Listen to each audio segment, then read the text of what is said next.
Good morning, family. Welcome to our morning meditation. I am Alicia La Santera. Today is Thursday, May 7th, 2020. I pray that you are rested. I pray that you are, are in good spirits, right? I pray you are well. Let us begin. Today it's gonna be light movement, right? I'm sitting cross-legged on my bolster, one knee up. Find your way into a stretch that feels good for you, right?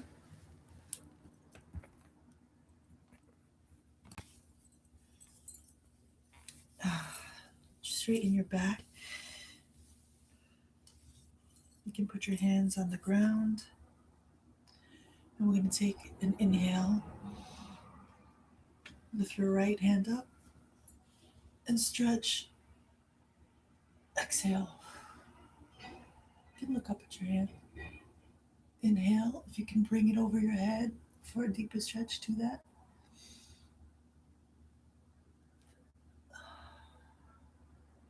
Inhale. Exhale. Inhale. Exhale. Bring your right hand down. Face the center. Inhale, left hand goes up. Stretch. Exhale. Inhale. Exhale. Inhale, go deeper, deeper stretch. Bring your right arm, your left hand over your head. Look up. Inhale. Exhale. Inhale. Exhale. Both arms up. Look up. The hands together. Exhale. Inhale. Bring your hands to your heart.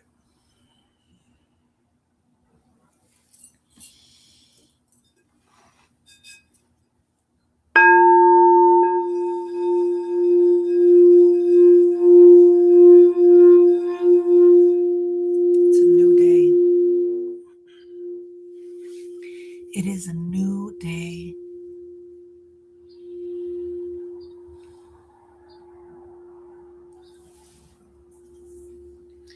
Whatever you woke up feeling, we're going to honor that. We're going to see where it lives in our body, and we're going to release it with the vibration. Inhale.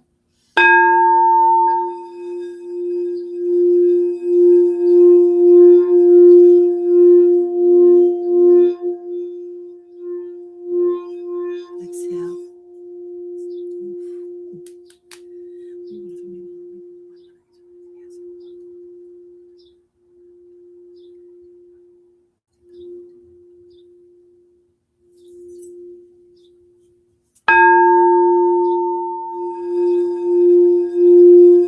What do you need today? And where do you need it? Where do you need healing today?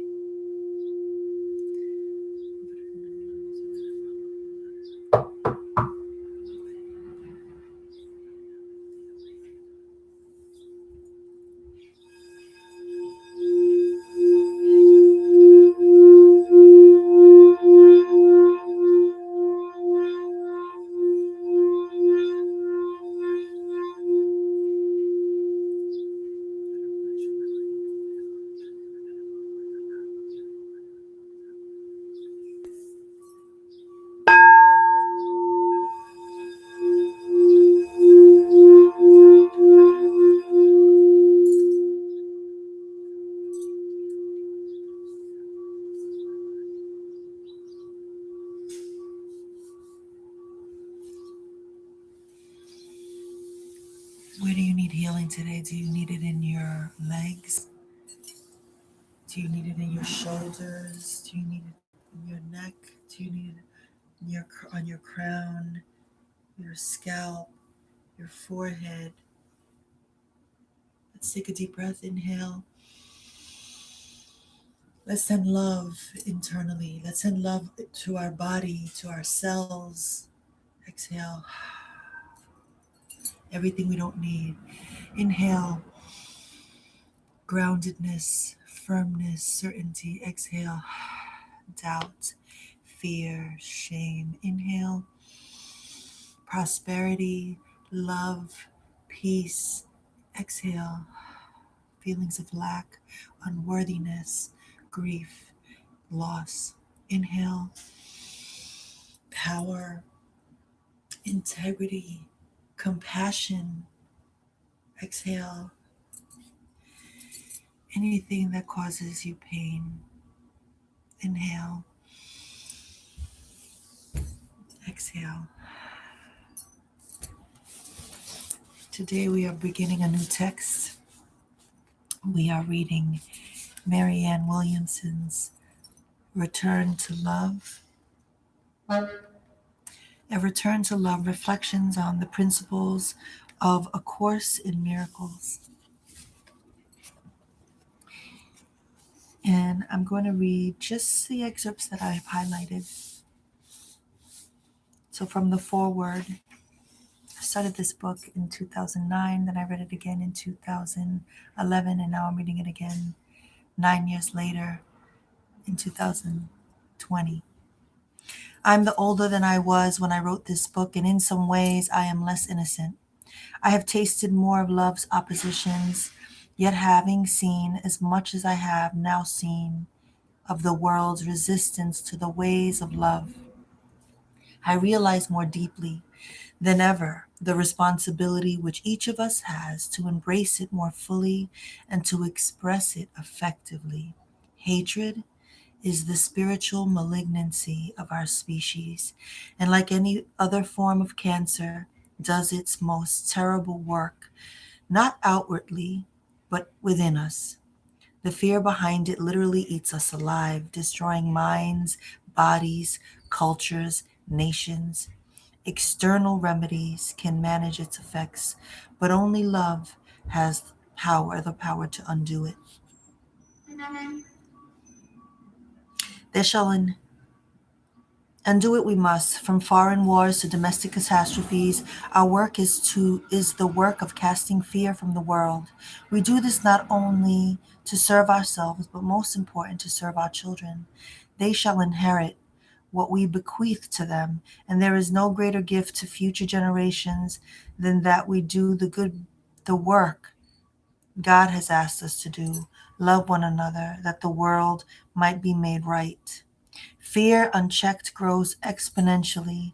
Love poured forth has the power to remove it. Thus is the power of God in our lives. If a return to love makes one iota of difference in anyone's ability to experience that power, then I am exceedingly glad I wrote it. I wish you miracles. I wish you love. Marianne Williamson, January 1996. From the preface. When I went to high school, I took my philosophy class and decided God was a crutch I didn't need. What kind of God would let children starve, I argued, or people get cancer, or the Holocaust happen? The innocent faith of a child met the pseudo-intellectualism of a high school sophomore head on. I wrote a Dear John letter to God. I was depressed as I wrote it, but it was something I felt I had to because I was too well read now to believe in God.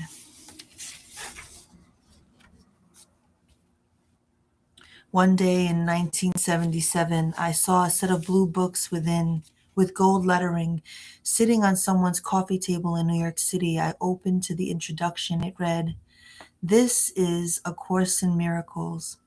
It is a required course. Only the time you take it is voluntary. Free will does not mean that you can establish the curriculum. It means only that you can elect what you want to take at a given time. The course does not aim at teaching the meaning of love, for that is beyond what can be taught. It does aim, however, at removing the blocks to the awareness of love's presence, which is your natural inheritance."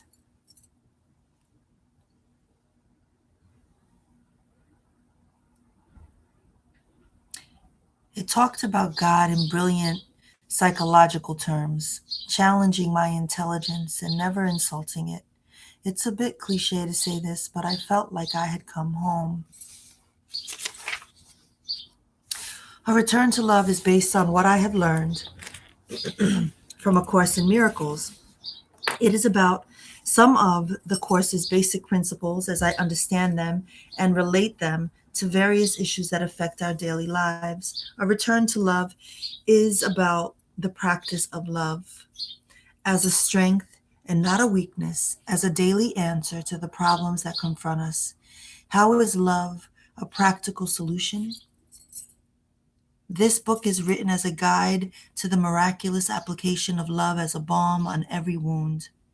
Whether our psychic pain is in the area of relationships, health, career, or elsewhere, love is a potent force, the cure, the answer. The introduction. Love is what we were born with. Fear is what we have learned here. The spiritual journey is the relinquishment or unlearning of fear and the acceptance of love back into our hearts. Love is the essential existential fact. It is our ultimate reality and our purpose on earth. To be consciously aware of it, to experience love in ourselves and others, is the meaning of life.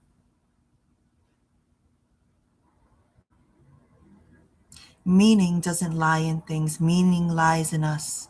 When we attach value to things that aren't love, the money, the car, the house, the prestige, we are loving things that can't love us back. We are searching for meaning in the meaningless. Money of itself means nothing. Material things of themselves mean nothing.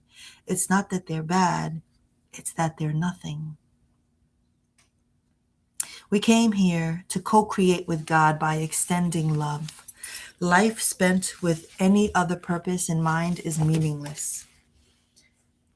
Contrary to our nature and ultimately pain, it's as though we've been lost in a dark parallel universe where things are loved more than people. We overvalue what we perceive with our physical senses. Love isn't seen with the physical eyes or heard with physical ears. The physical senses can't perceive it. It's perceived through another kind of vision. Metaphysicians call it the third eye. Esoteric Christians call it the vision of the Holy Spirit, and others call it the higher self. Regardless of what it's called, love requires a different kind of seeing than we're used to, a different kind of knowing or thinking. Love is the intuitive knowledge of our hearts. It's a world beyond that we all secretly long for. An ancient memory of this love haunts us all the time and beckons us to return. Love isn't material, it's energy. It's the feeling in a room, a situation, a person. Money can't buy it. Sex doesn't guarantee it. It has nothing at all to do with the physical world, but it can be expressed nonetheless. We experience it as kindness, giving mercy, compassion, peace, joy, acceptance, non-judgment, joining, and intimacy. Fear is our shared lovelessness, our individual and collective hells. It's a world that seems to press on. It's a world that seems to press on us from within and without, giving constant false testimony to the meaninglessness of love. When fear is expressed, we recognize it as anger, abuse, disease, pain, greed, addiction, selfishness, obsession, corruption, violence, and war. Love is within us. It cannot be destroyed, but can only be hidden. The world we knew as children is still buried within our minds. I once read a delightful book called The Myths of Avalon. The myths of Avalon are a mythical allusion to the tales of King Arthur. Avalon is a magical island that is hidden behind huge, impenetrable mists. Unless the mists part, there is no way to navigate your way to the island. But unless you believe the island is there, the mist won't part. Avalon symbolizes a world beyond the world we see with our physical eyes. It represents a miraculous sense of things, the enchanted realm that we knew as children. Our childlike self is the deepest level of our being. It is who we really are, and what is real doesn't go away. The truth doesn't stop being the truth just because we're not looking at it. Love merely becomes clouded over or surrounded by mental mists. Avalon is the world we knew when we were still connected to our softness, our innocence, our spirit. It's actually the same world we see now, but informed by love, interpreted gently with hope and faith and a sense of wonder. It's easily retrieved because perception is a choice. The miss part when we believe that Avalon is behind them. And that's what a miracle is. A parting of the miss, a shift in perception, a return to love.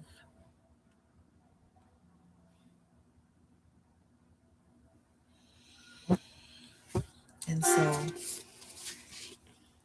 and so begins. Let's enter part 1, the principles. Chapter 1, Hell. There is no place for hell in a world whose loveliness can yet be so intense and so inclusive. It is but a step from there to heaven.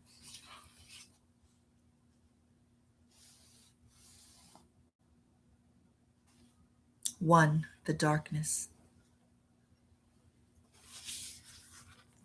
The journey into darkness has been long and cruel, and you have gone deep into it. What happened to my generation is that we never grew up. The problem isn't that we're lost or apathetic, narcissistic or materialistic. The problem is we're terrified. A lot of us know we have what it takes, the looks, the education, the talent, the credentials, but in certain areas we are paralyzed. We are not being stopped by something on the outside, but by something on the inside. Our oppression is internal. The government isn't holding us back, or hunger, or poverty. We are not afraid we will get sent to Siberia. We are just afraid, period. Our fear is free floating. We are afraid this isn't the right relationship, or we are afraid it is. We're afraid they won't like us, or we're afraid they will. We're afraid of failure, or we're afraid of success. We're afraid of dying young, or we're afraid of growing old. We're more afraid of life than we are of death. You'd think we'd have some compassion for ourselves, bound up in emotional chains the way we are, but we don't. We're just disgusted with ourselves because we think we should be better by now.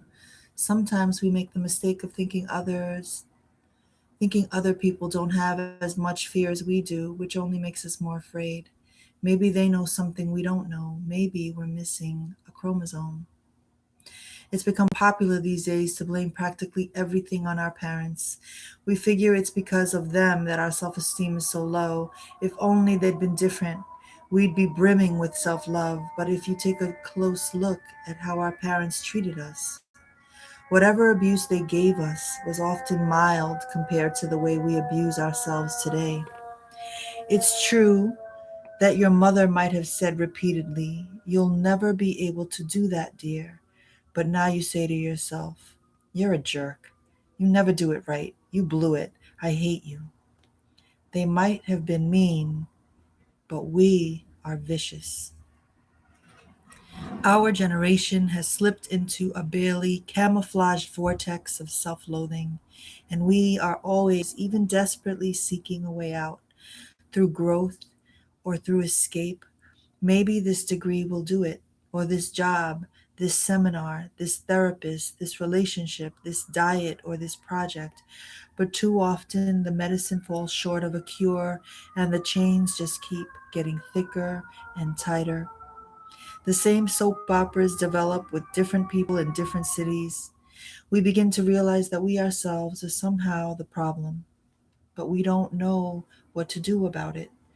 We're not powerful enough to overrule ourselves. We sabotage, abort everything, our careers, our relationships, even our children. We drink, we do drugs, we control, we obsess, we codepend, we overeat, we hide, we attack. The form of dysfunction is irrelevant. We can find a lot of different ways to express how much we hate ourselves, but express it we will. Emotional energy has got to go somewhere, and self loathing is a powerful emotion. Turn inward, it becomes it becomes our personal hells. Addiction, obsession, compulsion, depression, violent relationships, illness. Projected outward, it becomes our collective hells. Violence, war, crime, oppression. But it's all the same thing. Hell has many mansions too. I remember years ago having an image in my mind that frightened me terribly. I would see a sweet, innocent little girl in a perfect white organdy apron, pinned, screaming with her hair back against a wall. A vicious, hysterical woman was repeatedly stabbing her through her heart with a knife. I suspected that both characters were me, that they lived as psychic forces inside my mind. With every passing year, I grew more scared of that woman with the knife. She was active in my system. She was totally out of control, and I felt like she wanted to kill me. When I was most desperate, I looked for a lot of ways out of my personal hell. I read books about how our minds create our experience, how the brain is like a biocomputer that manufactures whatever we feed into it with our thoughts. Think success and you'll get it. Expect to fail and you will, I read.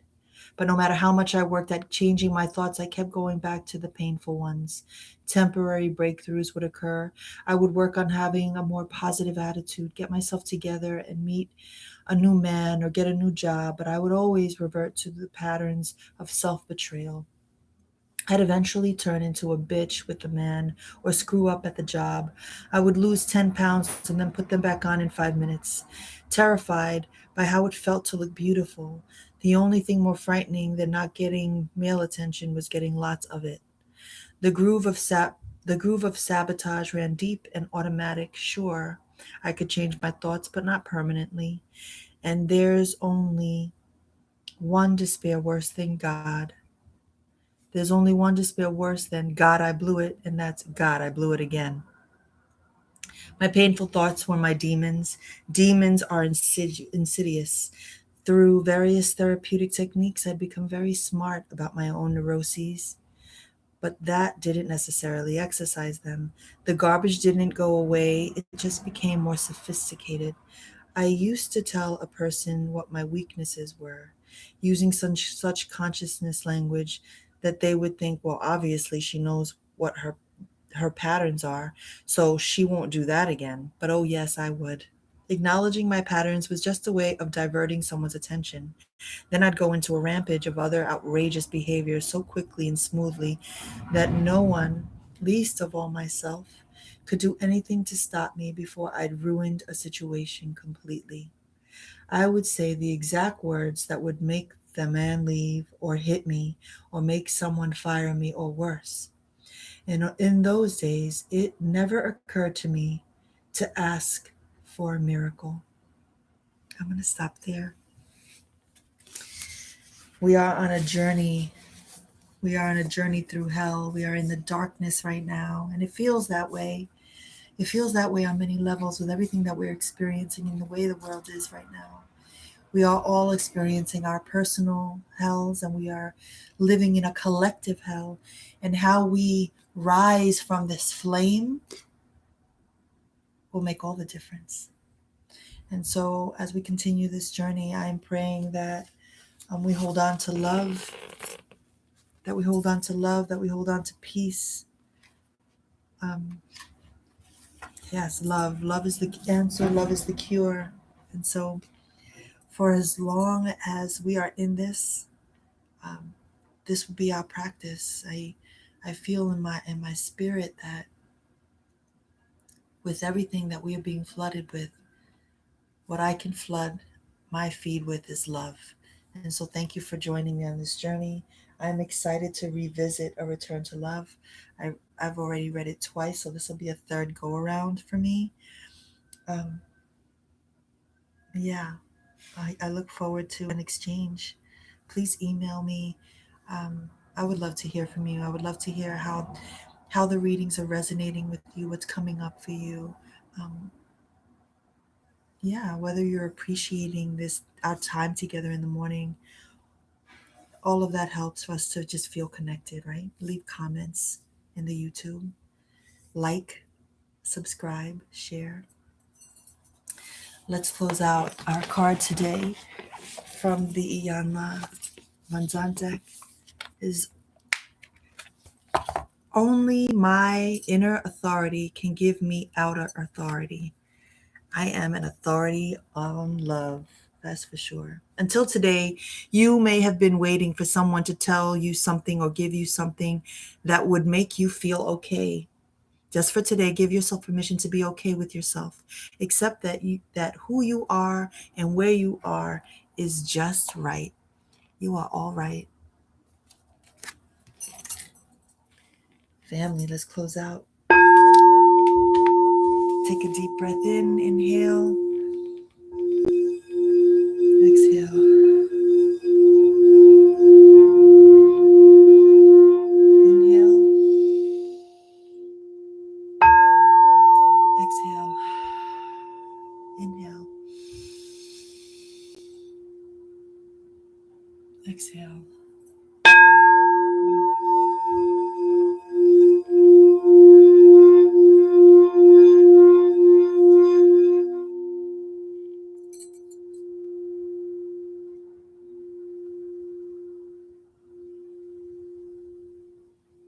May today you find your way back to love, to peace, to tranquility, to clarity, to calmness. May your day be met with joy, opportunity, and abundance. May you be incredibly creative today or not.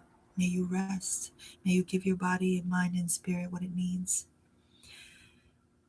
May you continue to vibrate higher and higher and higher. I'm sending you so much love. Ache, Amen, Namaste. And so it is.